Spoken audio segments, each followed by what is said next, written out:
হাতে কি কি গুরুত্বপূর্ণ নার্ভ রয়েছে এবং সেগুলোতে কি ধরনের ইনজুরি নিয়ে রোগীরা আপনাদের কাছে আসেন? প্রথমে আমরা জেনে নিই নার্ভ জিনিসটা কি। তো আমরা তো মনে করি যে সব কিছুই সাধারণ পাবলিক এসে বলে স্যার আমার রগ কেটে গেছে। রগ বলতে তারা বোঝায় সব কিছুই। যেমন আমি যে আঙুলটা সোজা করলাম, এখানে টেন্ডন, এটা হচ্ছে টেন্ডন, এই যে সোজা হয়ে যাচ্ছে শক্ত একটা রগ, এটার নাম টেন্ডন। কিন্তু আমি যে এখানে অনুভূতি পাচ্ছি বা আমার মাংসপেশিকে যে সচল রাখতেছে, আমরা বলি মোটর পাওয়ার, যে অনেক সময় হাত প্যারালাইসিস হয়ে যায়। নার্ভ যদি কেটে যায় তাহলে হাত প্যারালাইসিস হয়ে যায়, অথবা আমাদের ব্রেনের সাথে যদি কোনো কারণে যোগাযোগ বিচ্ছিন্ন হয়ে যায় নার্ভের, যেমন স্পাইনাল কর্ডে যদি ইনজুরি হয়ে যায় তাহলে তো পিঠের রিজনে হলে 2 পা প্যারালাইসিস হয়ে যায়, যদি ঘাড়ে হয় তাহলে 4 হাত পা প্যারালাইসিস হয়ে যায়।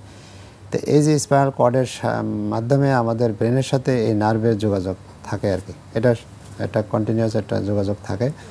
সেটা ব্রেন থেকে যে সিগন্যাল আসে নার্ভের মাধ্যমে আমাদের হাতে স্কিনে পৌঁছায়, মাসেলে পৌঁছায়।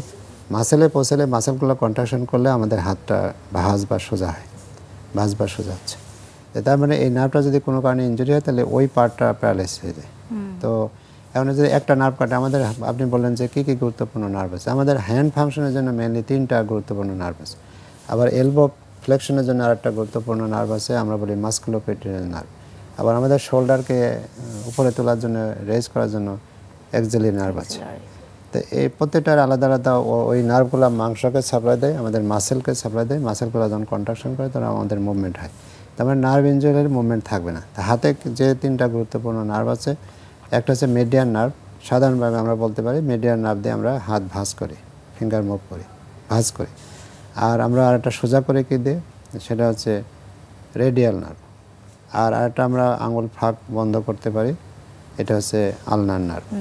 তো এটা হচ্ছে বেসিক, কিন্তু এটারও আবার কিছুটা ওয়ার্কিং ভেরিয়েশন আছে।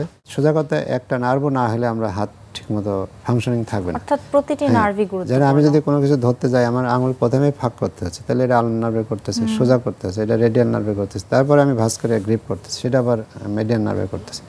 তো আমাদের 3টা নার্ভের যে কোনো একটা যদি কোথাও কেটে যায় তাহলে আমাদের হ্যান্ড ফাংশন একদমই ডিসেবল হবে। এই জন্য নার্ভের আমাদের টেক কেয়ার করতে হবে।